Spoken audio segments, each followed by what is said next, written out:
Assalamu alaikum and welcome to the Mad Mamluks podcast. My name is Sim. Along with me is my co-host Mort. How y'all doing? What's going on, Mort? Let's give a few minutes for our listeners to start joining the stream.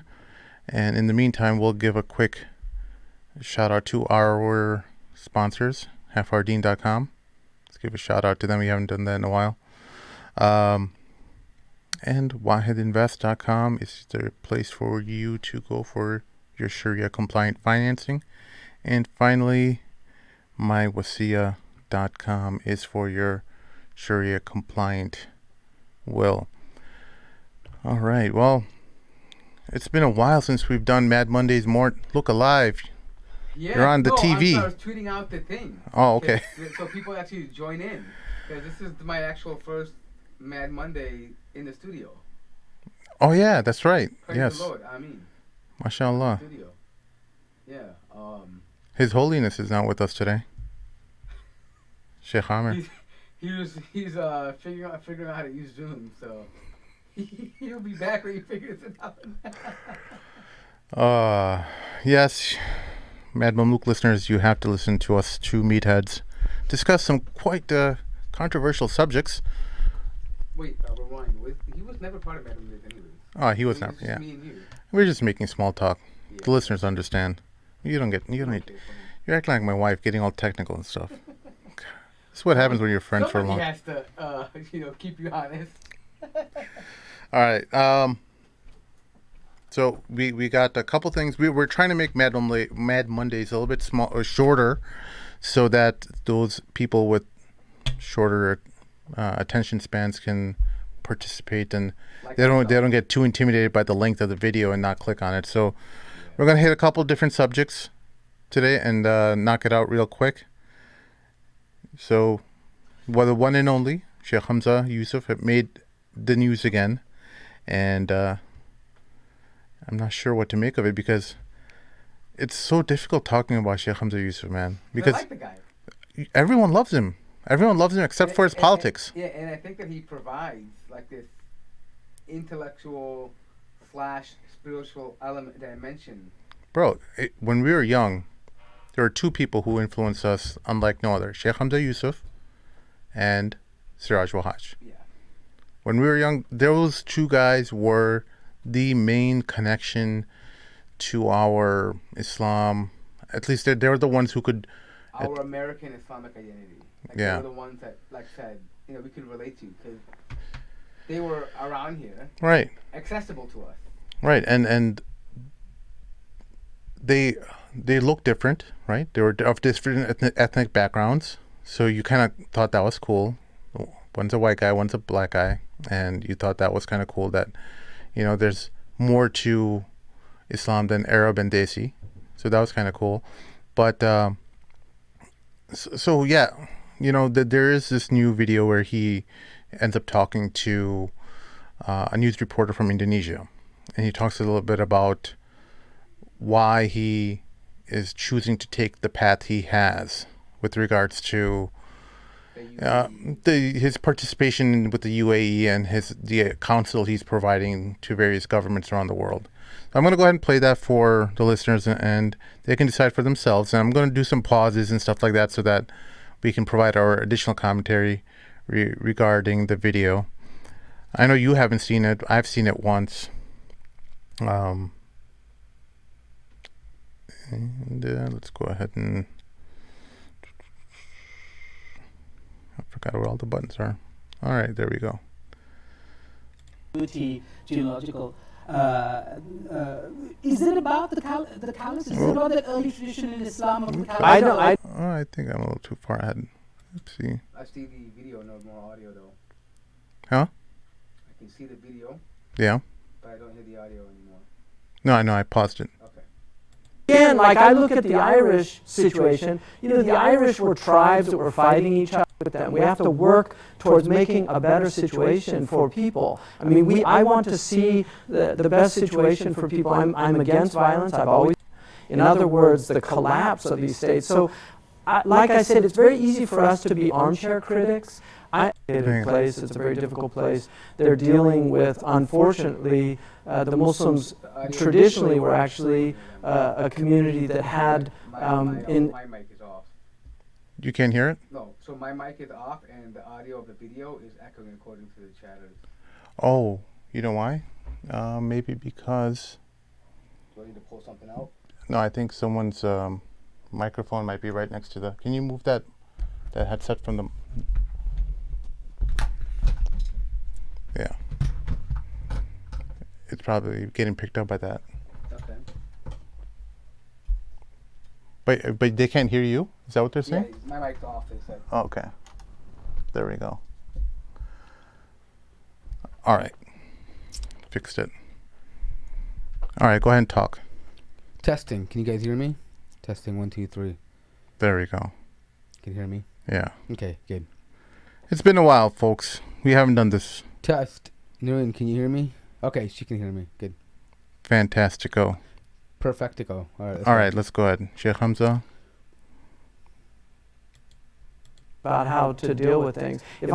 Anarchy is a horrible thing, and I think that when we see failed states, Though. I mean, and There. sorry to my colleague, we're talking about religion's place in. I'm going to speed it up a little bit. Seems to me like some of the discussions we've had here about religion, and especially extremist forms, violent extremism. Some people are saying referred the to, is also audio video is intertwined with echoing nationalism, terribly. Right. And identity. Oh, really? Mm. Yes. I do want to ask you though. I mean, and Okay, well, let's skip it. Okay. Let's just skip it. Essentially, what he says is that government is a gift, and it's better than anarchy. You know, no, that's for the first point he makes. That, and I find that comparison problematic because when you compare, let's just say, Mort, you're having problems with bullies on the playground, and you come and It's better complain. than getting nuked. And you say you come and complain to me about it, and I said, Mort, well, having people around you is something good. You should welcome having, people to interact with rather than not having anyone around you. Yeah. But you're under oppression from these bullies on the playground, right? Yeah. You're a nice, sweet 12-year-old kid, don't mean anyone any harm. And you're getting bullied and you come and complain. And your dad says, Mort, relax. Why are you complaining so much? What if you didn't have anyone to go to school with? What if I homeschooled you? Your school is a gift. How would you feel about that? I mean, I feel like they're two separate issues. Do you know what I mean? Like, I feel like, okay, one, it's not either or, right? Like, for example, you can say, hey, school is great, but bullying is bad, right? It doesn't have to pick between one or the other. You know what I mean? Like, it doesn't negate that each one is true, Right. but they're independent of one another. Exactly. You know what I mean? Like, yeah, okay, government is a benefit, but to go to the counter extreme and say, if there's At least it's not government- anarchy. Yeah, no, what I'm saying what that would imply is that, so if there is a different kind of government, it would be anarchy. And that's not necessarily true. Yeah. All we're saying is that, yes, we all agree that government is good. Yeah. Nobody ever said government is bad. Yeah. We're just saying that we want some things fixed in the government. Right.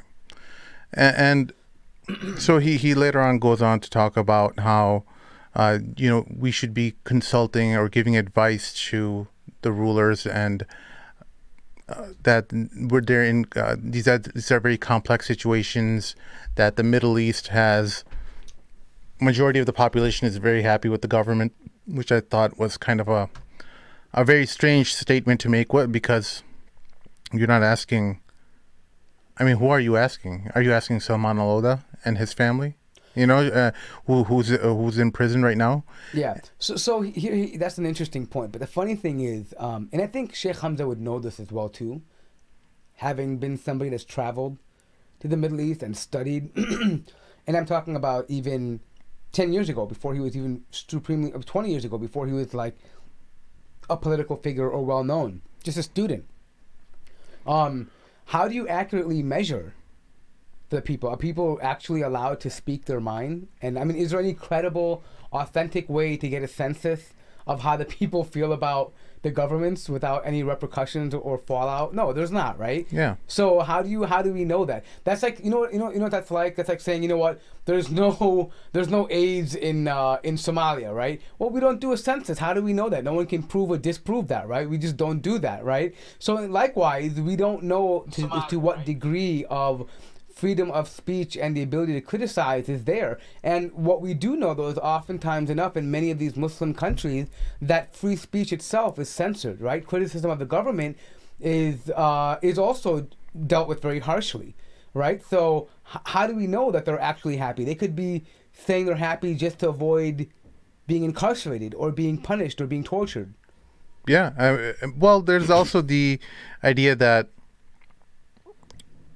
you know, you can ask people who are, for example, when Sheikh Hamza goes to the UAE, right? He's going to be talking to many of the people who are in decent economic situations. They're not going to be the people who the UAE employs from India, Pakistan, and Bangladesh to come and do all the hard labor that's required to build the buildings and all the various infrastructure throughout the Gulf. And when you know, just like you said, you know, you have to have some kind of a census that you're going off of. You ask those guys who are the migrant workers in the Gulf state, you're going to hear something completely different. Yeah, absolutely. I agree. And so I feel like that while I think what would have been a better statement for him to make is that the citizens of those countries appreciate having a functioning government. Yeah. Which makes sense, right? They don't want to end up, for example, like Syria or Yemen right now, where there is really no central government that took care of or at least meets the basic needs like infrastructure, water, schools, that kind of stuff. Yeah. So those kinds, and I think what we have to do is separate the ability to like survive versus the extra things that you need. You know, kind of like Maslow's hierarchy, right? Yeah. Well, they want the government so that there's safety and there's opportunity to perhaps progress. But in terms of being actually like the human mobility, I don't think they rank very high on that, right? They're just surviving. Wait, I'm not following you. Okay, so what I'm saying is that these people, when they look at the government, they probably are happy with the fact that they're not like falling into complete decay like Syria and Yemen. Right. And so when they look at it, they're satisfied from that perspective, the first layer of Maslow's hierarchy. Yeah. But when you talk about human mobility, meaning moving up, Right. expression, we're not judging that from them. They're not thinking that way. Absolutely. But even then, Syria and Yemen fell into decay, or Libya, they fell into decay well later. These guys have been oppressing their people for decades now. And to use that example, you know, this is something he mentions in the video, that the governments in the Gulf, they're seeing these other nations fall into decay and chaos and anarchy, and that's why they've taken such a harsh stance. Yeah. I don't see how they can that justifies or that makes any sense, because these guys have been doing these same practices for decades now. Yeah, and I just want to be clear here. In no way, shape, or form are we trying to judge Hamza Yusuf in a sense that we're trying to understand his thought process. Well, look, Hamza Yusuf. If this was a talk about Sharia, you know, you could make a claim that, hey, Sim Mort, stay in your lane. But now he's in the world of politics, and this is something that is much more interpretive, and it opens up yourself to criticism. And, right. So and being a Muslim leader is not very easy, and all that. So to be clear, this is separate from a criticism of his Islamic persona, meaning that what he is what he represents for us as Muslims, right, versus what he represents for us as a public figure in terms of politics. Right. Right? Right now, we're simply disagreeing with his politics. Right. It doesn't mean that we're saying he shouldn't be listened to or he provides no benefit. Right? These are just things about, 100%. Right? And I want people to feel like we're not taking a stab at him and saying, and if this was any one of our, and he is one of our teachers. He's someone who we looked up to since we were kids. So right. there's not. This is why it's so painful talking about this every time the subject comes up. But it comes up, and I can't ever say to myself, well, he's been such an influence on my life that I can't allow myself to be critical of him, because he's just now way beyond that. He's way beyond the world of influence on just Sim and his friends, and now he's like a worldwide figure who is now giving inadvertently, not like in a malicious way, indirectly, some credibility to these governments by visiting them and giving them counsel and providing them some sort of legitimacy when there's other fellow scholars of his that are in prison directly due to these governments. And I can't. It's hard to. I can't agree with that, man. Yeah, so I think for one of the reasons why I decided to even talk about it was because I think this kind of falls in line with some of the events that we've had in the past, where sometimes we make excuses for scholars and public individuals that we put on pedestals or that we admire. Oh, because of the fact that we admire them and we don't want to cause a riffraff, right? Yeah. But in keeping with the tradition of being honest and being true to ourselves, you have to be able to say, hey, there's some lines here, right? I'm not going to compromise on that. And especially when it's not in terms of Islam. It's just as purely political, right? So I think we should be able to say that and say, hey, look, we should hold our influencers accountable for what they say, because they're in a unique position in which they influence not just American Muslims, but Muslims worldwide. I mean, to the point where you have a UAE government that is looking to them for advice. Yeah. And they are at least consulting them on some matters. Whether they listen to them or not is irrelevant. But the fact that even they have recognized that American scholars are playing an important, vital role in the way that, the Muslim government or how Muslims see the other governments, right? Yeah, the way in managing their perception in the Muslim world, right? That it's something that is extremely sad in that sense, because even guys like, I mean, first the false nature of his thinking that he can have an impact on political figures or political policy. Yeah. Many people have this false notion that, a religious figure can change foreign policy or can change any nation's policy towards anything. Yeah.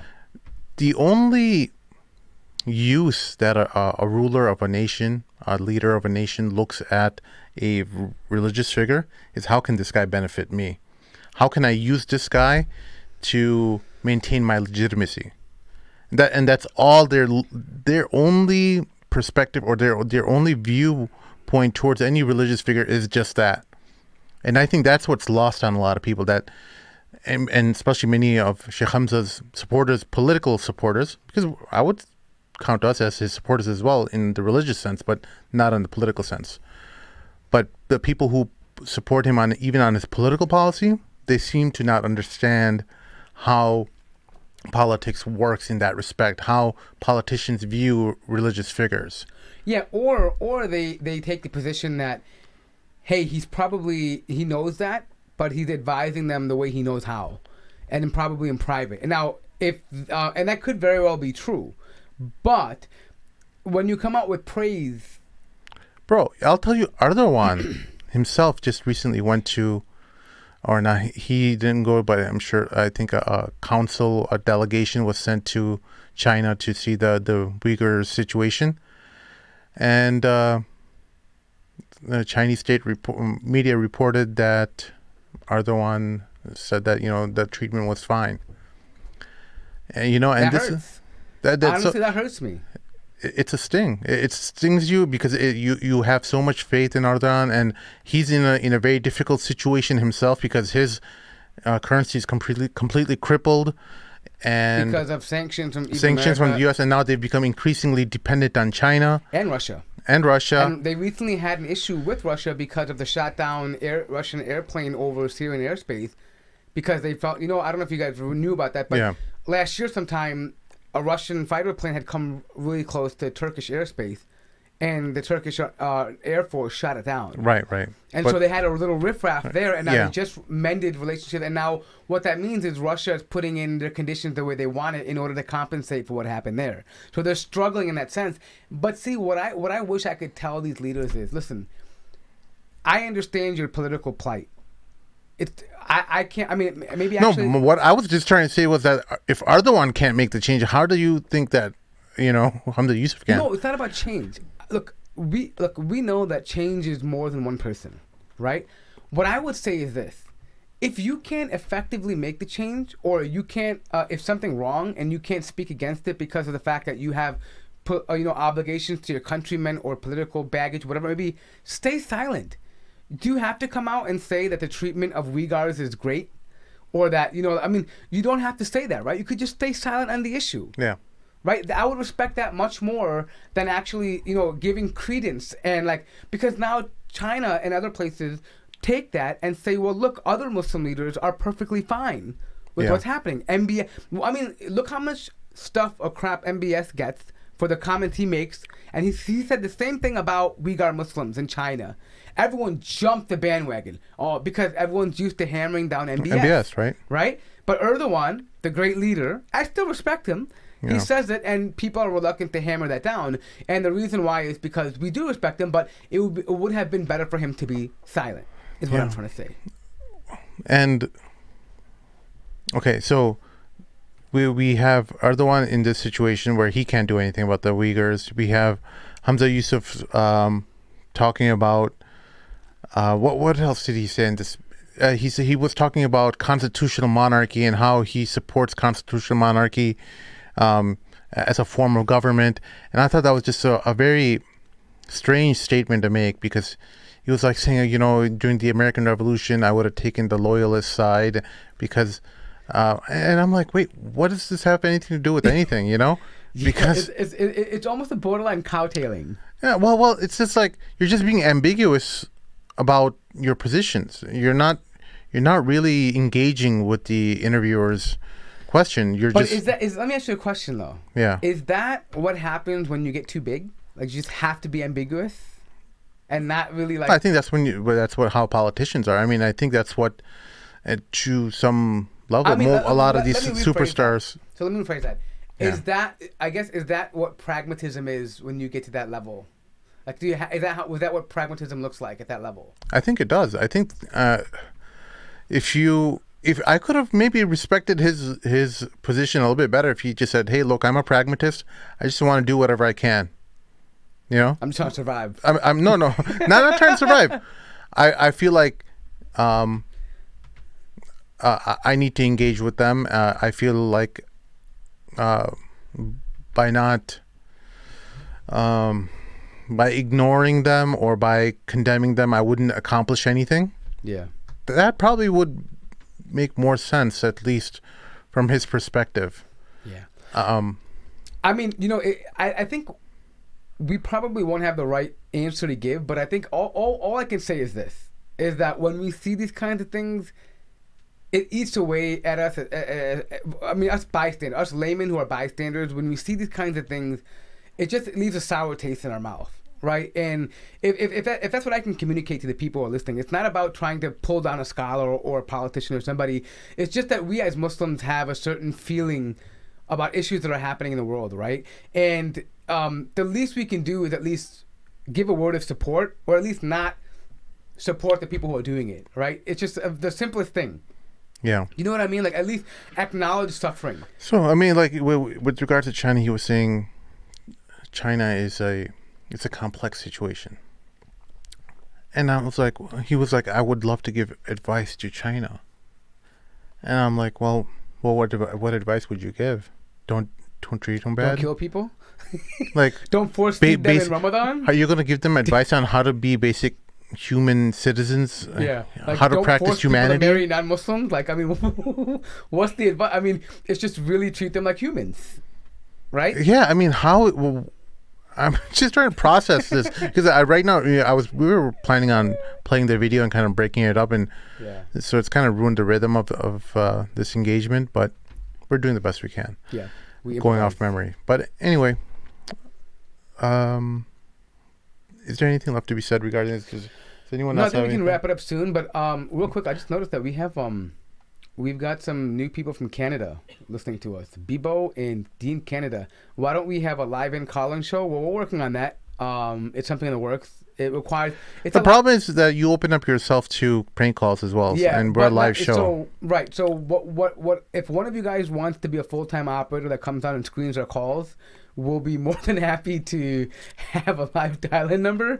If any of you guys volunteer to be the call screeners, but we're working on something. Maybe inshallah. Maybe we'll have a voicemail line or something. We kind of talked about that before, but we'll get into it. It's something, Bibo- yeah. It's been pushed around for a long time. The Yeah. problem is just what you say. Seen just as this podcast started, some of the technical difficulties. It's just adding another layer of technical things to you need to check mark before you start the show. Yeah. So it seems like it's not a big deal, but then as you add some of these layers, it starts becoming a much more complex object than And here's you the other already thing: intended. if you do guys want that, you go over to our Patreon page and donate so we can get a crew of people to help us do this. I'm sorry. I mean, it's a shameless plug here, but it's they're only limited to what Sim can do. I mean, I'm not even that helpful for Sim. I'm only visiting Chicago right now, but it's a one-man show at this point, right? So we really do need support because we want to continue to go Yeah. live. We want Look to at continue. this video switching is happening while I'm talking. Oh, really? You guys know that? Oh, I didn't Yeah. even know. Yeah, I Boop couldn't. boop boop boop.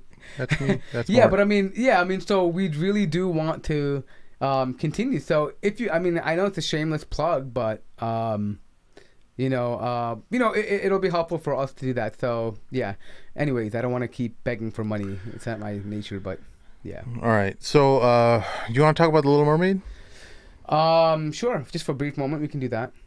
Yeah. Little Mermaid is black. It's diverse. It's become black. She's become black, But and what about the Hispanic and the one? world has lost its mind. Well, here's the thing. Well, so I've been giving this a lot of thought, and I was thinking about how we were growing up as young brown kids in the West. We didn't get any brown role models, right? I'm trying to think who's a We had brown- Aladdin. all of our brown role Do you think models- Aladdin was Desi? Yeah, I think he might have been. Agrabah seems like a North Indian place. It does sound like it, like Taj Even though Mahal-ish. I think the Persians might want to claim Agrabah. I They think that will probably, but I think the only brown role models we had were athletes. but we're talking about cartoons for Oh, the little kids. What was the brown cartoon? I don't think there's any brown cartoon, dude. Jafar, Well, all of Aladdin was brown, right? Simba. I don't know. The No. lion, he was brown. I don't know, but I mean, No. we didn't have many. I mean, there really wasn't. So no, He-Man was white. here's what I don't care if Ariel is black or white. It doesn't matter to me. But what bothers me is that there are people in Hollywood that are perpetuating this idea that this could solve the systemic racism in the world. You know, that at least this is not the solution that is needed. This is barely 1% of a child's psychology. You know, when you look at all the different minorities that are in this country that are suffering, they're no one's suffering as much as the black male or black female, right? So, is that because of having the correct cartoons or the correct identity being displayed in the cartoons? No, it's because their communities are ravaged by systemic racism, right? And this is the false solution that some of the liberal elites in Hollywood are offering to the black community. Oh, we're going to present your identity so that it's much more inclusive in society. Well, this is not what the problem is. This is not going to solve racism. This is not even going to make a dent in the problem of systemic What racism. it is, it's a feel good contribution for Hollywood. It doesn't require much of them, and they feel like they've done this major service Exactly. for the black people. They can go to their country club parties and their little, their little cocktail parties and say, look what we've done for African Americans. We include diversity as part of our platform, and they toast about it all day long. But it really does absolutely nothing for the advancement of minorities or black people in the country, right? If they really want to tackle the issue of Go neighborhood by neighborhood, Yeah. start fixing their neighborhoods, start setting up programs. Well, I mean, in this particular example, if you are involved in the Hollywood sector, Right. encourage more African American directors, more African American producers, people who are in places of power that can influence what kind of message is being displayed in Hollywood. Right? But even when, like, I was recently watching Us by Jordan Peele. Oh, Have you okay. seen that horror movie? I haven't seen. I saw it. I'm like, well, it's just the story could have been the same if it was, white characters and black. It was a white family and a black family. The main family was a black family, but there wasn't any much of a difference. It was just an identity change. But isn't that? I mean, even that, I'm okay. I see what you're saying, but I'm okay with that because it still gets the idea of comfort. Because you know why? Yeah. The typical black family was what? This dysfunctional family that had I ghetto- disagree. The Huxtables were a No, functional but family. the Huxtables were, and I mean, I'm talking about in Hollywood, Yeah. not like the movies, right? Yeah. They live in some urban area. I've noticed this. In the films made by people like Tyler Perry, the black people are professionals. They're, having successful, they're business owners, right? They're Yeah. like high, and they're never really middle class. They're always like high net worth individuals. Yeah. They're driving Ferraris and okay, fine, great. But then in like the Hollywood produced by like maybe not people not like Tyler Perry, the black people are usually like living in middle income, low income housing. They're always struggling. They lose their job or it's tough. There's some kind of negative circumstance around them, right? Yeah. They have to come out of the ghetto. I see where you're coming from, but Right, but I'm saying if you can just show them as like everyday normal people, like I'm sure you've got black neighbors and they right, have but that's normal- not solving the problem of systemic racism. No, though. it's not. It's not. But what I'm saying is that The- by showing that black people and African Americans also have they live normally like other people do, like and putting them in those roles where like we see them as everyday people, it kind of helps alleviate that stereotype of saying most black people are just living in ghettos. Stereotypes are one thing, man, but the problem of racism that's within that's within the black neighborhoods in America, that's a whole nother problem that needs to be solved by the wealthy people, like the elites in Hollywood. They need to, if you really want to make some kind of a difference, you need to start changing programs. You can't expect much from politicians nowadays. And so what I'm suggesting is specific programs that are implemented in neighborhoods across the country that can alleviate the situation of these horrible neighborhoods, right? I mean, just making them value their life more, and so that you're not just indifferent to the killings of that are committed by gang violence. You're right, 100%, and I think I'll just and I don't disagree with anything, but Yeah. I think getting the support and momentum for that involves us humanizing them first. Right now, people literally view them as like people who are backward and they think, oh, these are ghettos. They dehumanize them. Right, in order to get support, I mean, because if Hollywood starts a project in these areas, it takes manpower, it takes effort, right? Yeah. People have to be involved, and the only way people get involved is if you humanize and empathize with them. Right now, there's a lack of empathy, lack of the human bond with them, and saying, oh, we have to help fellow people who are suffering because of the systemic racism. Right? People just kind of look at it like whatever. You know what I mean? Well, Because- I think people are like that. I'm not really sure, man. I think people look at like things like school shootings, right? School shooting, the horrible mass shootings that have happened over the past few years. Whether it doesn't matter whether you're white, black, Asian, people have just become indifferent. They just move on. They're like, oh, sad story, horrible situation. I can't believe, somebody would do that, and then they move on, and they're not. No one's actually wanting to solve any. But that's any, because we normalize it now. Instead of saying, this is outrageous, let's ban guns, take extreme positions, we start telling kids, no, the alternative is know what your exits are in school. Yeah. You know how to do it. Let's do a active shooter drill. Yeah. You're normalizing the behavior. So like we're telling people in the ghetto to say, hey, instead of coming out of it, let's just know how to avoid getting beat up by the police. Yeah. Right? Avoid, when you get pulled over, put your hands on 10 and 2 or whatever, and just hold your ID out, right? I mean, basically being, trained to deal with the issues as it currently stands and not actually having anything that changes. Right. You're not humanizing them. You know what I Yeah. mean? Like, you're just putting a Band-Aid over it. In case it happens, in case this horrible thing happens again, we're trying to minimize the damage, not actually correct the damage or stop it from happening. You get what Sure. I mean? Yeah. It's a little bit different. All right, Yeah. folks. Is there any questions in the chat? I couldn't tell. Yeah, but thanks for all the new subscribers. Oh, Sheikh Amr came in late as usual. Just like he was late on our call today, our board meeting call. He's late in the text. I didn't even show up. Yeah. Thanks for showing up, Sheikh Amr. Just kidding. All right, guys. Let's All wrap right. this baby up. Thank you all for joining us this evening. Y'all have a good one. We'll see y'all next week. Assalamu alaikum. Assalamu alaikum.